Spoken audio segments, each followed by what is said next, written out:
berikutnya Pak Dani Ramdhani, beliau pembina keuangan. Ini macam-macam, semuanya ada, pengelola dana, kawasan, badan lainnya, barang jasa lainnya. Jadi yang paling rupa-rupa lah di tempatnya Pak Dani ini. Jadi isunya tuh selalu menantang. Yang berikutnya yang paling berwibawa ya Bapak Ibu ya, Pak Hari Winarno.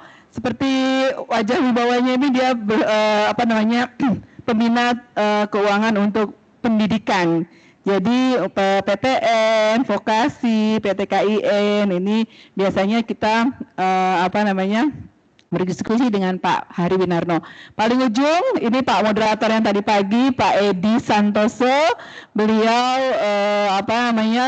tusinya adalah di tarif, remunerasi dan informasi. Jadi mungkin Bapak Ibu yang sedang menyusun tarif kolektif, lalu juga menyusun remunerasi kolektif, ini sering mungkin berhubungan dengan Pak Edi. Jadi tak kenal maka tak sayang ya, tapi nanti saya sekalian mengenalkan karena kita terbatas juga dengan waktu.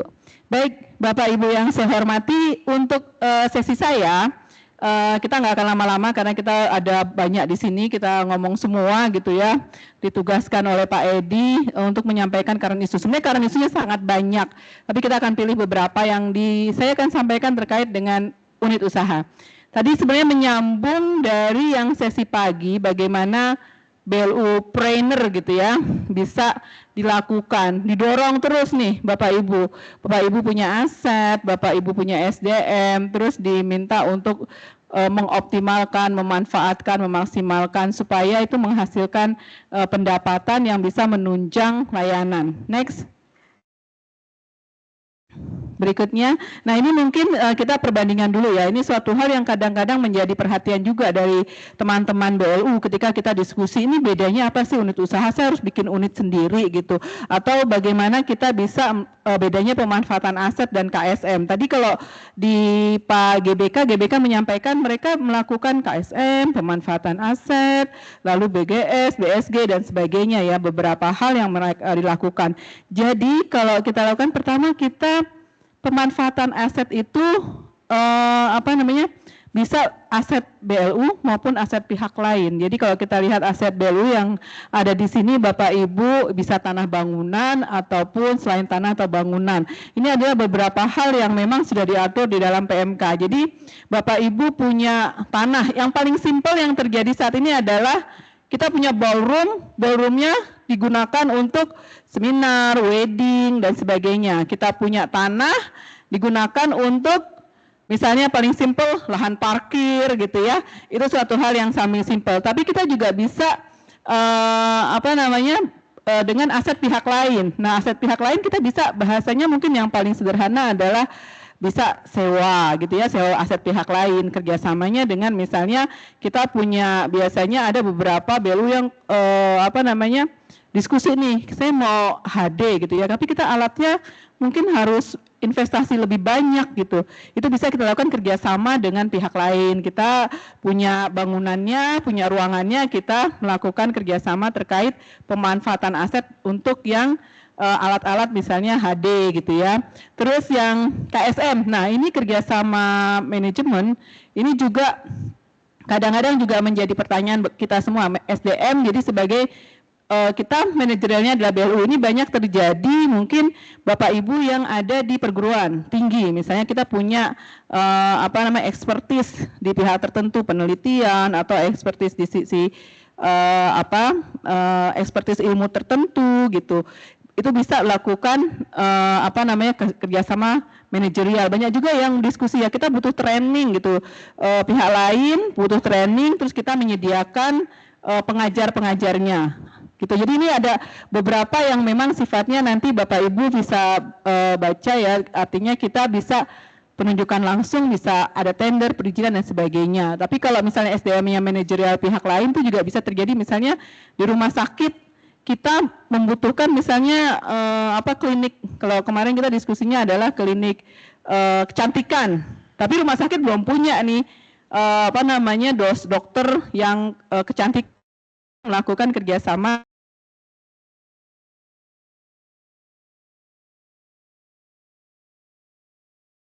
itu dikelola sendiri ataupun bersama mitra. Nah ini sebenarnya kalau kita lihat di mana sih unit usahanya itu gitu ya. Ini nanti kita lihat di berikutnya. Next. Nah Bapak Ibu kalau pembentukan unit usaha kita kadang bingung kalau misalnya kita satu layanan, misalnya ada layanan rumah sakit, layanan apa ya tadi, misalnya banyak sekali di BLU itu yang bikin kayak convenience store gitu ya, ada kayak seperti koperasinya lah. Itu apakah unit usaha sendiri? Rumah sakitnya unit usaha sendiri, kliniknya unit usaha sendiri. Nah ini kita bisa lihat nanti di sisi kelembagaan. Jadi kalau secara aturan, memang kita semuanya sudah diatur bahwa BLU itu boleh mengoptimalkan kekayaan negara, kekayaan BLU-nya. Jadi Undang-Undang 1 udah bilang bahwa bisa nih untuk meningkatkan kesejahteraan, bisa dilakukan untuk sepanjang itu untuk meningkatkan layanannya. Lalu di PP-nya juga sudah mengatur bahwa itu bisa dilakukan kerjasama atau hasil usaha lainnya. Nah, di PMK itu lebih detail mengatur bagaimana sebenarnya unit usaha itu bisa dilakukan. Jadi cuma ada satu hal ya Bapak Ibu yang menjadi saya tekankan selalu. Jadi unit usaha itu sebenarnya kadang kita melihat yang penting ada usaha lain selain core bisnis kita gitu.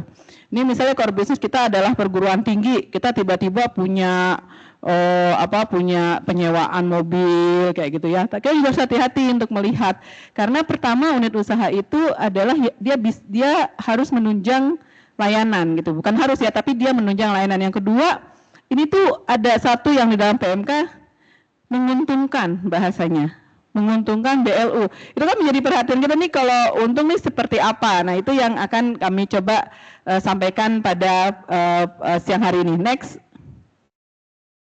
Nah, kalau kita lihat, kita perlu hati-hati ya. Kalau saya melihat kalau kita mau unit usaha, kadang-kadang ide-ide itu sekarang semakin kreatif ya Bapak Ibu. Ada yang misalnya, kita mau punya karena kita mahasiswanya banyak, ya udah deh kita bikin minum misalnya, biasanya kalau minuman kemasan. Kita bikin minuman kemasan, semua orang punya kemasan lah. Perguruan tinggi ini, Poltek ini, pokoknya ada minuman kemasan judulnya Poltek A, Poltek B, perguruan tinggi A, perguruan tinggi B. Tapi kita kadang kalau membuat unit usaha, kita perlu memperhatikan. Jadi kami dalam Juknis yang dikeluarkan di tahun lalu itu mengingatkan setiap unit usaha yang Bapak Ibu bangun itu harus menyusun kajian feasibility study. Nah ini menjadi perhatian gimana sih sebenarnya bentuknya mau seperti apa, bisnis prosesnya gimana, produknya. Jadi kita ada kajian teknis, kajian keuangannya dan kajian hukumnya. Jadi seperti contoh ada ini contoh nyata saja ya, di salah satu rumah sakit ingin punya klinik kecantikan. Maka dia menyusunnya seperti apa, bentuknya gimana, apakah dia mau kerjasama dengan mitra, mau juga bikin sendiri, mau diusahakan sendiri, mau bentuknya KSM gitu ya, atau mau bentuknya pemanfaatan aset aja, yang penting saya punya bangunannya, silakan untuk yang punya bisnis, punya yang keahlian kecantikan masuk ke tempat saya. Nanti yang penting dia ada ketika ada pasien yang datang, kita punya layanan tersebut, itu bisa. Lalu bisnis prosesnya gimana, produk usahanya gimana, produknya apa, layanan, kecantikan, kayak gitu. Itu jadi harus jelas. Lalu yang kedua keuangan. Nah ini kadang Bapak Ibu kita di dalam hasil evaluasi kami terhadap beberapa unit usaha yang udah jalan, itu kita kita menggunakan PNBP kita dulu. Kita modalin beliin alat, beliin ini, terus bangunannya bahkan ada yang dibangun sendiri gitu ya. Tapi kita tidak mempertanyakan ini sebenarnya bisa ini enggak ya, bisa balik modal enggak gitu. Karena kita enggak merasa uang yang berbeda, karena itu uang kita sendiri. Tapi kita nggak menghitung pendapatannya berapa, baliknya kapan, seperti itu. Jadi ada kekhawatiran kami ya dari sisi ketika kita melakukan evaluasi, ini jangan-jangan membuat kita tuh jadi boncos tapi nggak kelihatan gitu. Jadi ada salah satu hasil Monef kita itu salah satu BLU itu punya usaha air minum. Usahanya air minum Bapak Ibu ya, ini jamak sekali hampir seluruh BLU punya nih. Air minum, tapi dia air minumnya itu dia punya 4 karyawan. 4 karyawan, tapi selama setahun itu air minum itu ternyata hanya menghasilkan 7 juta. Tapi kita membayar karyawannya itu tiap bulan 8 juta. Tapi Bapak Ibu sebagai pengelola BLU itu nggak tahu, nih sebenarnya saya untung atau nggak tahu, karena uangnya masuk gelondongan ke bendahara kita gitu. Masuk uangnya keluar, masuk keluar nggak kelihatan. Oleh karena itu menjadi perhatian kita, gimana sih keuangannya. Lalu hukum. Nah, hukum ini juga kadang kita BLU itu sudah diperkenalkan punya NIB. Jadi nomor induk berusaha itu sudah bisa Bapak Ibu dapatkan ketika Bapak Ibu menjadi BLU dengan mendaftarkan ke SSO ya. SSO itu dengan KMK Bapak Ibu. Jadi KMK sudah bisa Bapak Ibu dapat NIB. Yang kedua adalah ketika misalnya kita punya usaha klinik atau rumah sakit. Itu kan ada izin berusaha yang berbeda. Nah, itu juga harus menjadi perhatian. Next. Ini persiapannya ya Bapak Ibu ya. Tapi sekarang banyak yang sudah berjalan nih. Berikutnya adalah terkait dengan next. Udah ya, di situ udah jalan. Nah, ini gimana sih struktur unit usaha? Kita juga banyak pertanyaan dari Bapak Ibu nih, saya mau bikin unit usaha nih gimana? Apakah saya perlu bikin khusus atau saya nggak usah bikin, yang penting jelas usahanya. Nah, ini jadi satu pertanyaan. Kalau di dalam PMK kita itu unit usaha sebenarnya merupakan bagian dari BLU. Jadi dalam rangka mengoptimalkan sumber-sumber pendanaan. Nah, ini yang kita lakukan di dalam Juknis, ada beberapa contoh. Dan itu semuanya memungkinkan dilakukan di Bapak Ibu. Ada yang khusus satu UPT sendiri.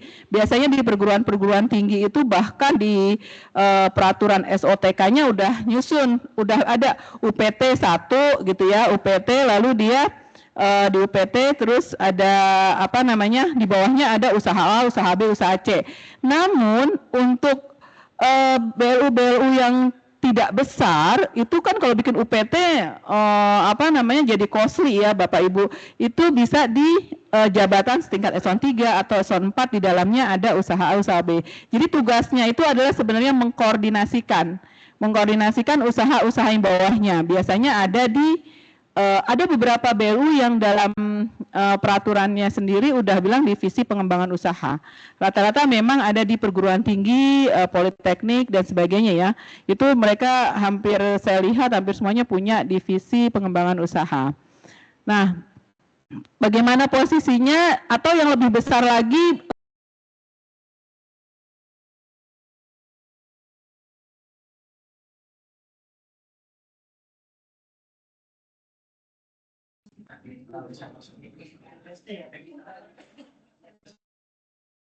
cuma punya usahanya cuma sewa, lalu cuma ada misalnya koperasi gitu ya, apotek, ya mungkin bisa disederhanakan saja. Jangan sampai ini menjadi suatu beban buat struktur organisasi di lingkup Bapak Ibu.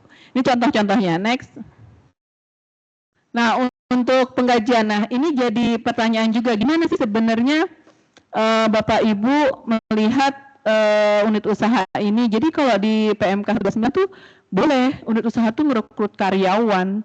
Ini bedanya gimana karyawan sama pegawai BLU gitu? Jadi karyawan ini memang yang bekerja memang di unit usaha. Misalnya Bapak Ibu di BLU-nya punya kafe gitu. Kita kan nggak mungkin meng-hire BLU pegawai kita buat jadi barista gitu kan. Jadi ada nih, kita bisa rekrut karyawan yang memang punya keahlian selaku barista gitu. Tapi kita harus pastikan dia itu penggajiannya itu harus dari penghasilannya unit usahanya tersebut. Kalau misalnya ternyata di awal belum cukup gitu ya usahanya itu bisa pakai PNBP, namun perlu menjadi perhatian kapan titik dia harus BEP-nya. Kapan, jadi prinsipnya karyawan tuh harus didanai dari hasil usahanya. Nah, perlu juga misalnya tapi ada satu ya, kalau pemimpin usahanya itu harus pegawai BLU. Jadi pemimpin usahanya harus pegawai BLU. Nah, ini nanti dari sisi kriteria remunerasi, kinerja itu menjadi suatu tugas tambahan. Lalu ada bendahara. Nah, ini kita di dalam PMK itu diperkenankan untuk mengelola uangnya sendiri. Uangnya boleh dikelola sendiri, maka kita ada BPP, bendahara pengeluaran pembantu. Jadi boleh buka rekening, boleh mengeluarkan, boleh mengelola uangnya sendiri gitu. Nah, ini juga harus harus pegawai ya PNS kalau bendahara, dan karyawan unit usaha itu bukan pegawai BLU. Jadi dia tidak masuk skema remunerasi dan dia pembayaran gajinya itu sesuai dengan kemampuan si usahanya tersebut tentunya. Next. Nah, sekarang gimana sih kalau di dalam kita selalu beberapa hasil monef kami itu kita gelondongan ya pendapatannya, kita masuk semua ke rekening penerimaan, lalu belanjanya keluar dari rekening pengeluaran bendahara. Pertama adalah kita walaupun dia unit usaha itu tetap harus dianggarkan.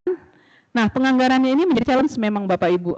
Kita udah pernah diskusi juga ya internal kita Kementerian Keuangan, gimana sih supaya anggaran unit usaha itu bisa berbeda.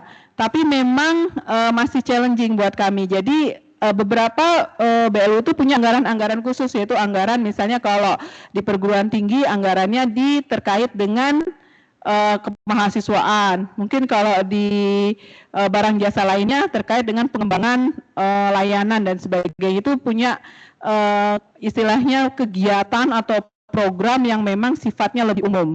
Nah, ini pendapatannya itu jadi pendapatannya itu menjadi hak unit usaha. Jadi dilaporkan terlebih dahulu dan belanjanya itu sebagai belanja unit usaha. Nah, ini jadi yang perlu menjadi perhatian adalah pertama dianggarkan, lalu kedua belanjanya juga sesuai dengan penganggarannya. Tapi kalau misalnya ada beberapa temuan di tahun 2004, terdapat BLU yang punya unit usaha melakukan belanja tapi nggak dianggarin, akhirnya jadi temuan BPK gitu. Karena ya concernnya adalah sebenarnya kan unit usaha ya bergerak sendiri, tapi kalau lihat dari PMK karena dia bagian dari usaha, maka perlu dilakukan penganggaran terlebih dahulu gitu. Nah, terus yang kedua adalah resiprokal. Ini resiprokal ini juga menjadi perhatian ya, beberapa BLU melakukan, jadi sama-sama rupiah murni. Jadi ini kementerian punya mau hire BLU gitu ya buat bantu untuk misalnya buat training atau buat penelitian ataupun buat MCU gitu. Itu uangnya tuh dari APBN. Dari APBN tapi masuk di KL sebagai belanja, tapi di Bapak Ibu di BLU sebagai pendapatan. Nah, ini nanti di sisi nanti pelaporan konsolidasian itu harus dilakukan resiprokal. Jadi harus dihapus nih salah satu gitu. Karena sebenarnya di satu sisi itu tuh sebenarnya belanja gitu. Tapi kalau karena itu masuk yang melakukan pelayanan itu adalah BLU, maka seperti membayar tarif. Istilahnya gini, yaudah deh saya MCU-nya di BLU saya saja sudah terbukti gitu ya, sudah terbukti bagus misalnya dan juga sama-sama dari satu institusi gitu. Nah, itu atau juga dari institusi yang berbeda. Rumah sakit saya Kementerian Keuangan mau ke RSPAD misalnya, kan itu jadinya bayar dari APBN dapat, atau satu instansi rumah sakit kesehatan dengan rumah sakit KL dengan kesehatan, jadi resiprokal. Itu jadi perhatian ketika nanti kita melakukan konsolidasi dan laporan keuangan. Jadi itu menjadi perhatian Bapak Ibu. Jadi kita hari ini ada pembahasan juga tentang resiprokal, tidak terjadi hanya pada BLU tapi juga terjadi pada Satker-Satker PNBP gitu. Next. Nah, ini juga pertanyaan berikutnya, gimana pajaknya? BLU itu sebagai satuan kerja pemerintah itu tidak dipajaki secara badan gitu. Jadi kalau dia tidak dipajaki badan usaha, namun dia tidak dipajaki ya badan usaha karena dia memang sumbernya adalah APBN. Namun PPN ini yang jadi perhatian nih, banyak Bapak Ibu yang misalnya melakukan tadi contohnya adalah membuat misalnya produk atau pelayanan kesehatan, itu juga jadi perhatian untuk memperhatikan PPN-nya tersebut gitu. Nah ini kami juga sudah koordinasi terkait dengan PPN ini dengan pajak ya, dengan Dirjen Pajak dan memetakan mana aja sih kira-kira yang menjadi PPN, termasuk kita juga bertanya gimana dengan layanan kesehatan dan sebagainya. Next. Nah, ini ya selain dari sudah berjalan, tadi mulai dari kita usaha sampai sudah berjalan, kita perlu evaluasi. Ini yang menurut saya dari hasil monitoring evaluasi kami jarang dilakukan. Karena tadi kita itu pertama uangnya itu gelondongan masuk ke rekening penerimaan kita, keluar dari rekening pengeluaran kita, tapi kita nggak lakukan ini sebenarnya, usaha ini sebenarnya jalan dengan baik atau dia menggerus APBN, menggerus PNBP kita sendiri tuh kita jarang. Ada beberapa yang melakukannya gini, kita biasanya kerjasama sama mitra nih, mitra tadi kalau di GBK dia kerjasama mitra misalnya convention center ya, dia kerjasama sama mitra, tapi lalu dia melakukan evaluasi, oh kayaknya kalau kerjasama mitra kurang nih dari pendapatan yang kita proyeksikan akan lebih banyak kalau kita lakukan kerjasama sendiri. Itu biasanya jarang dilakukan karena kita tentu saja bukan core bisnis kita ya. Jadi kadang kita melewatkan evaluasi terhadap unit usaha kita karena tadi kita tidak punya fokus ke sana. Jadi diharapkan tadi ketika kita mendapatkan tugas mengelola usaha, maka perlu dilakukan evaluasi dari ketercapaian target, efisiensi belanja, perubahan porsi PNBP BLU. Nah, perubahan porsi PNBP BLU ini tadi, apakah sebenarnya dia menggerus PNBP kita atau menambah? Karena tujuan dari unit usaha itu adalah memberikan keuntungan. Jadi jangan sampai itu malah merugikan dan akhirnya menggerus PNBP Bapak Ibu semua. Ini juga progres atau proyeksi ketercapaian dan juga kesesuaian dengan RSB, RSBA. RSB dan RBA ini termasuk yang menurut saya dari hasil evaluasi kami sulit ya, karena memang rata-rata cepat berubah gitu dari sisi unit usahanya, sedangkan RSB dan RBA kan kita sudah proyeksikan dari 5 tahun sebelumnya maupun 2 tahun sebelumnya. Nah ini yang challenging ketika kita memang tidak mengetahui unit usaha kita tersebut. Next. Ini ya strateginya Bapak Ibu ya. Ini sebenarnya suatu hal yang sifatnya normatif. Bapak Ibu nanti akan melihat di sisi mana yang paling cocok ketika usaha Bapak Ibu udah jalan. Bisa jadi ini perlu kalau yang di atas ini urgensi, studi kelayakan, menetapkan struktur, ini ada dalam saat persiapan gitu. Kalau dia belum ada, ini perlu dilakukan nih yang 3 di atas Bapak Ibu ya. Tapi kalau yang di bawah ini mungkin perlu dilakukan ketika unit usaha itu sudah jalan. Kita perlu cek, jangan-jangan gajinya itu sudah tidak sesuai ataupun kinerjanya SDM yang sesuai, monitoring evaluasi, sebagainya ini perlu dilakukan usaha yang memang sudah berjalan. Next. Baik, terima kasih Pak Ibu. Kemudiannya silakan Bapak Ibu. Lebih lanjut kita akan bisa lanjut. Kita akan lanjutkan ke topik berikutnya ya Bapak Ibu. Sampai dengan Pak Madi. Terima kasih.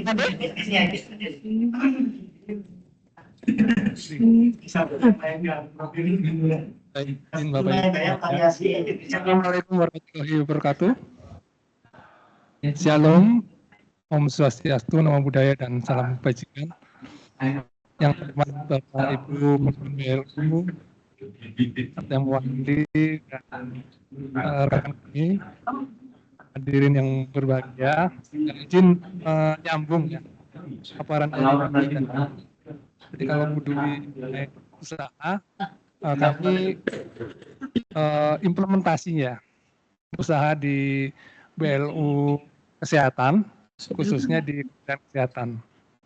Jadi Bapak Ibu yang kami hormati, topik mengenai unit usaha di BNU lingkup Kementerian Kesehatan ini sudah cukup lama.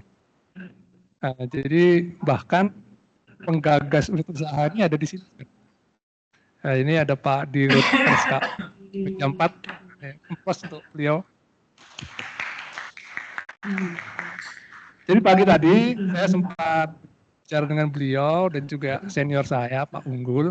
Ternyata baru ketahuan ternyata inspirator ya, dari unit usaha BLU ini yang tercantum di PMK 129 tahun 2020 dan perubahannya itu adalah Pak Dr. Yuanda ya, Nova dari RSKO. Selanjutnya Bapak Ibu, unit usaha di Kementerian Kesehatan ini mulai hangat lagi dibahas di akhir tahun 2023. Di akhir 2023 itu ada kebutuhan salah satu rumah sakit, tadi sudah disepil oleh Bu Dwi, jadi kita sebut saja rumah sakitnya ya, rumah sakit murah di Denpasar, itu ingin kerjasama dengan Sun Medical Health dari Korea. Jadi Sun Medical Health ini ada grup rumah sakit dari Korea Selatan, jadi kalau kita ingat-ingat, tentu ekspertis dari Korea Selatan ini adalah terkait dengan kecantikan ya, khususnya untuk oplas gitu ya, operasi plastik. Jadi idenya adalah bagaimana bisa melakukan kerjasama antara rumah sakit murah dengan Sun Medical Health. Jadi waktu itu kami dilibatkan, jadi untuk memilih skema yang paling pas itu seperti apa. Tadi di slide-nya Bu Dwi kan ada KSM gitu ya, ada pemanfaatan aset, ada unit usaha. Jadi yang pas seperti apa ini? Nah, ternyata ketika kita gali informasi dari Sun Medical Health itu hanya akan menyumbangkan ekspertis di bidang manajemen, dokter ahli operasi plastik, cuma itu gitu, dan juga brand mereknya gitu ya. Sedangkan sumber daya yang lain itu harus disediakan oleh rumah sakit murah gitu. Jadi setelah diskusi panjang, akhirnya sampailah kesimpulan bentuk yang mampu diakomodir adalah bentuk unit usaha BLU. Jadi sebelumnya kajian-kajian yang sudah disusun oleh tim dari rumah sakit murah itu prefernya adalah bentuknya perseroan terbatas. Jadi kita mengetahui bahwa untuk BLU, untuk memiliki perseroan terbatas itu secara regulasi belum memungkinkan ya. Ya memang ada di PP, kalau memang BLU memiliki PT gitu, nanti akan menjadi milik ya Menteri Keuangan kalau nggak salah seperti itu. Dan juga perlu izin ya, kan terkait dengan investasi jangka pendek. Jadi akhirnya sampailah kepada kesimpulan ya kesepakatan gitu ya, menggunakan bentuk unit usaha. Nah selanjutnya Bapak Ibu, untuk lebih memberikan arah pada implementasi unit usaha di rumah sakit, khususnya di Kementerian Kesehatan, dari pembina teknis, dalam hal ini Dirjen Yankes atau sekarang Dirjen Kesehatan Lanjutan, itu menerbitkan suatu juknis ya, juknis itu unit usaha. Jadi isinya inline dengan yang dipaparkan oleh Bu Dwi tadi, hanya mungkin lebih rinci gitu ya. Jadi rinciannya mungkin untuk mendirikan unit usaha itu kan perlu kajian tadi ya disebutkan oleh Bu Dwi. Kajiannya kajian teknis, kajian finansial, keuangan maupun kajian hukum paling tidak. Nah, namun di juknisnya dari Dirjen Kesehatan ini dirinci lagi gitu ya. Kajian teknis itu seperti apa, rinciannya itu ada dijabarkan di sana. Kajian hukum ataupun finansial itu juga dijabarkan lebih detail gitu ya. Nah, selanjutnya Bapak Ibu, unit usaha, pembentukan unit usaha ini adalah putusan dari pemimpin BLU. Jadi kalau Bapak Ibu melihat pasal 195 di PMK mengenai BLU, PMK 129 dan perubahannya itu kan cuma satu pasal. Jadi disebutkan bahwa untuk pembentukan unit usaha adalah putusan dari pemimpin BLU. Nah, namun untuk di internal Ditjen Keslan sendiri itu diberikan tambahan gitu ya. Jadi harus ada Dewas dulu yang menyetujui dan juga Pak Dirjen Yankes atau Ditjen Keslannya yang memberikan. Nah, baru setelah ada persetujuan itu pemimpin BLU menetapkan unit usaha gitu ya. Jadi arahnya memang unit usaha ini seperti tadi disampaikan oleh Bu Dwi, itu arahnya untuk mencari keuntungan gitu.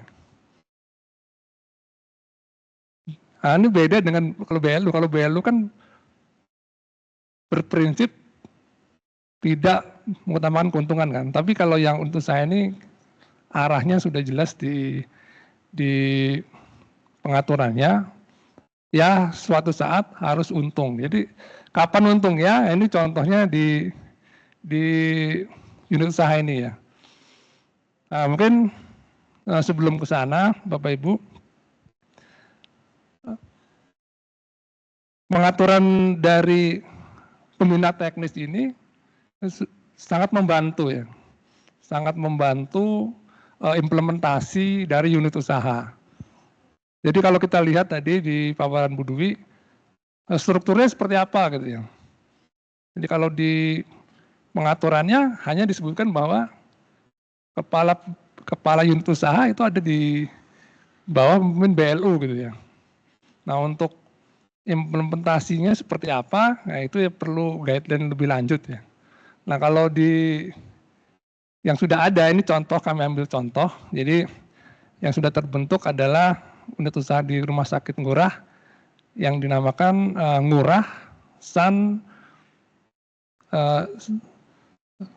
Wellness dan Aesthetic Center, NSWAC kalau disingkat.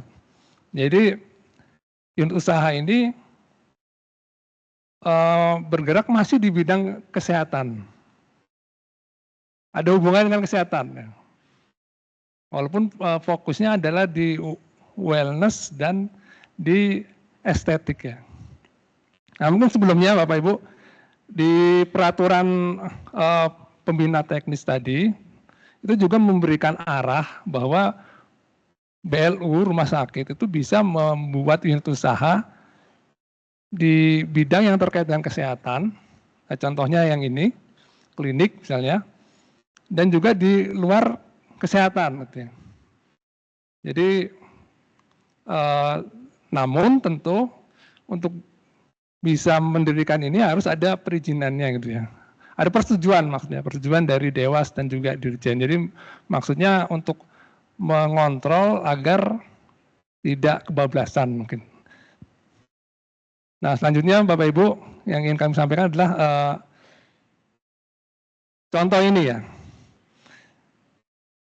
Jadi idenya adalah bagaimana bisa mewujudkan kerjasama tadi antara Indonesia Korea gitu ya, dalam hal ini Rumah Sakit Ngurah dengan Sun Medical Health itu dalam bentuk unit usaha gitu ya, yang bergerak di bidang wellness dan estetik. Jadi wellness ini kalau kita lihat di grafik yang paling sebelah sini ya, paling kiri, itu diwakilkan oleh medical check-up. Gitu ya. Sedangkan yang estetik itu ada terkait dengan kecantikan kulit, termasuk mengatasi kerotokan rambut, dan juga kecantikan gigi, dan juga tentunya operasi plastik tadi yang jadi unggulan. Jadi kalau kita lihat, ini pendapatannya ya, ini kan sudah mulai beroperasi dari 2024. Ini kami mohon izin kemarin dari Rumah Sakit Ngurah. Jadi kalau kita lihat pendapatannya itu paling besar adalah dari operasi plastik. Jadi yang sebelah kiri bawah yang berwarna kuning itu dari operasi plastik. Sedangkan untuk menentukan apakah unit usaha ini ke depannya akan untung, itu mereka sudah bisa menyusun laporan keuangan unit usaha. Nah ini di sini adalah proyeksinya yang kiri bawah. Di proyeksinya itu diperkirakan di tahun 2029 pun sebenarnya masih belum BEP ya. Jadi kalau kita lihat revenue-nya di tahun 2029 diperkirakan 245 miliar, sedangkan biayanya itu masih lebih dari itu ya. Nah, namun sudah ada progres yang baik di suatu waktu, ya mungkin tahun 2030 itu akan BEP. Dan selanjutnya tentu harapannya beban itu bisa lebih rendah dari pendapatannya. Dan artinya itu bisa untung gitu ya. Jadi kalau kita lihat dari segi organisasi, ini ada kami kutip bagannya. Jadi kepala unit usaha itu ada langsung di bawah direktur utama. Jadi itu memang sudah ketentuan dari PMK, khususnya pasal 195 ya.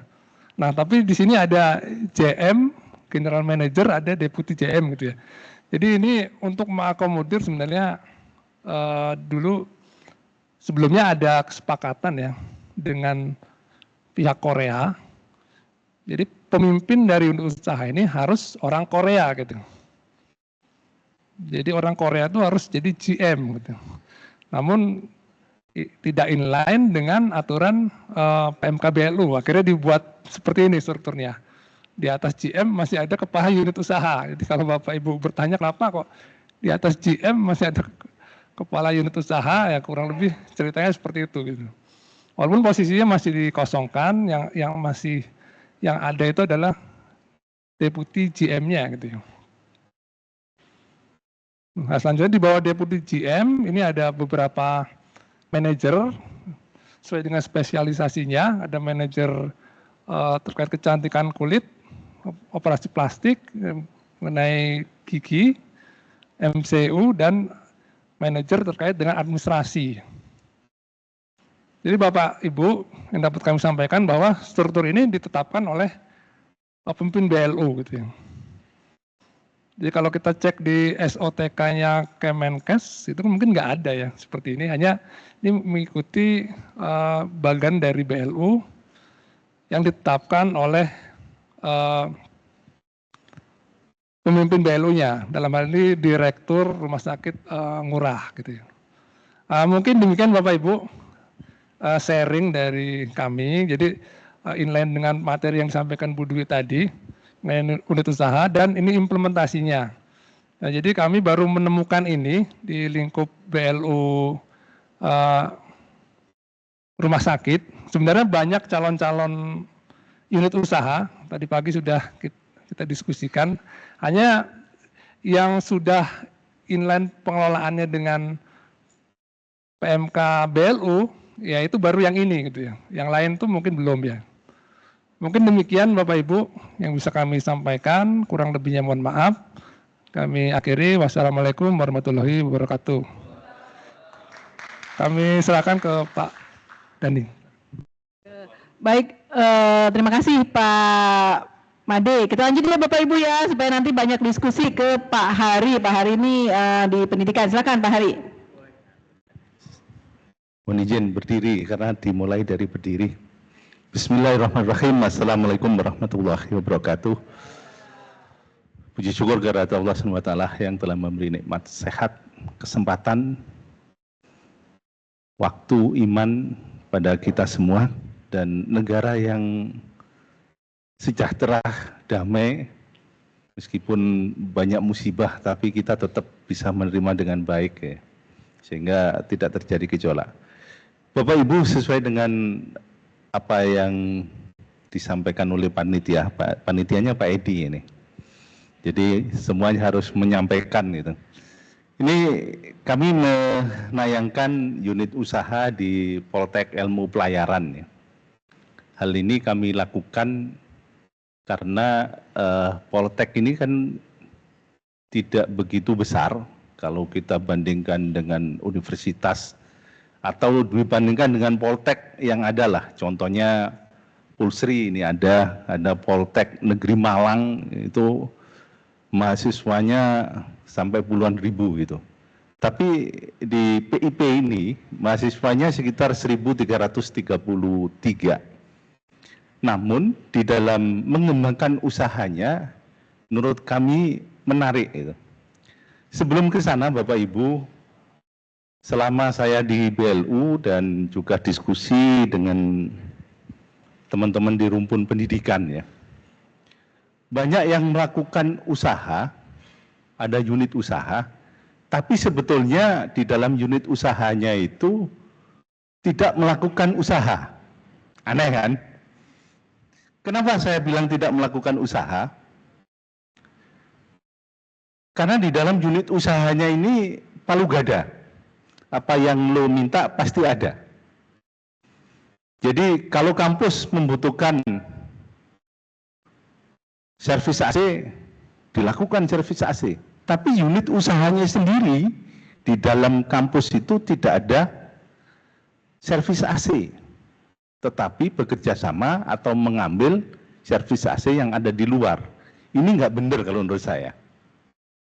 Jadi kalau Bapak Ibu menerapkan ada unit usaha servis AC, maka bukalah lahan di kampus itu yang dilewati orang banyak, buka unit usaha servis AC, kulkas segala macam.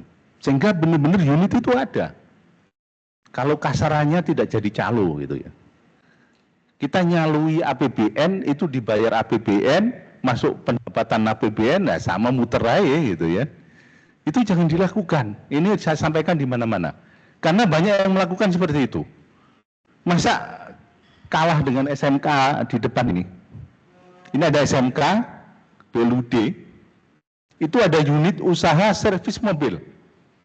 Waktu saya menjadi Kepala KPPN Jakarta 2, Bapak Ibu di seberang sana, mobil yang ada di Jakarta 2 itu saya arahkan ke situ. Kalau enggak kita yang memanfaatkan siapa?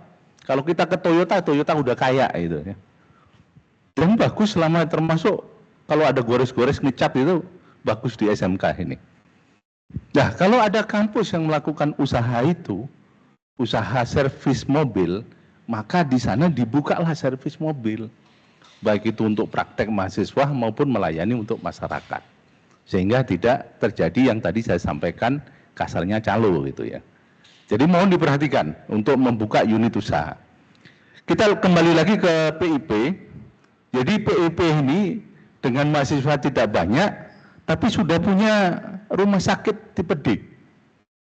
Nah, padahal kemarin ada universitas ya, yang mahasiswanya banyak, baru rencana membuka. Padahal punya fakultas kedokteran, ini kan agak telat ini.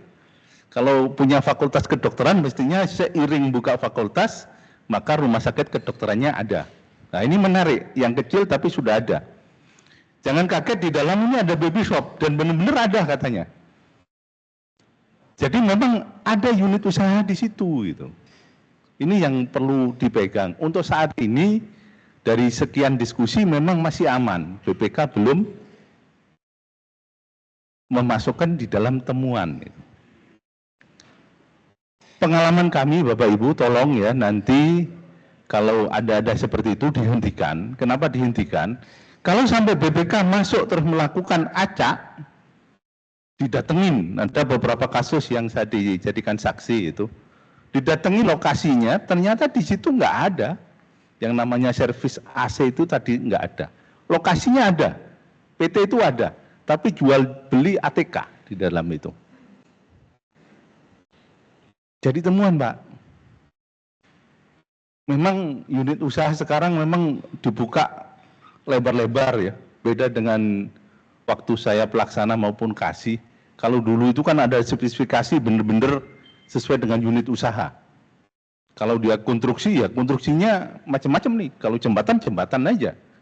Gedung-gedung aja. Jalan-jalan aja. Memang bener-bener spesifikasi. Demikian juga kalau ikut lelang. Dulu nggak bisa orang baru berdiri perusahaan langsung ikut lelang yang gede itu kan nggak bisa. Pernah lelang yang kecil dulu baru naik bertahap gitu. Kalau sekarang kan instan semua. Ini juga harap Bapak Ibu hati-hati di dalam melakukan pengadaan barang dan jasa. Ya, di samping yang tadi di dalam keluar maupun yang ke dalam ini lebih-lebih yang di dalam. Apalagi kalau nilainya banyak dan terus-terusan dilakukan oleh unit usaha sendiri. Bukannya saya nggak senang dilakukan unit usaha, tetapi real, tolong real. Kalau memang membuka unit usaha itu, ya lakukan. Contoh ini, kue-kue ini. Kalau memang nggak ada unit usaha yang memang buka di kantor itu untuk kantin misalnya, jual beli kue, ya jangan meng-hire ini. Ambil orang lain aja, kita kerjasama itu. Ya, kita kerjasama. Ya kalau di sini kan biasanya kerjasama dengan koperasi. Boleh dibuktikan Bapak Ibu kalau ke koperasi, di koperasi apa aja ada gitu, ngopi ada itu di koperasi. Kue ada, estalasenya kue itu. Sehingga kalau diperiksa BPK memang ada jual beli kue itu. Ya. Jadi tadi disampaikan oleh Bu Dwi bahwasanya jangan melupakan unsur utama BLU dibentuk. Jadi kalau di sini pelayaran ada punya kapal latih dan itu sekaligus bisa untuk wedding ke pulau-pulau kecil ya, dilakukan foto di sana, dilakukan juga di ini ada 100 kamar ya yang bisa dilakukan untuk wisata itu, ya silakan saja ya. Sekali lagi yang penting usaha ini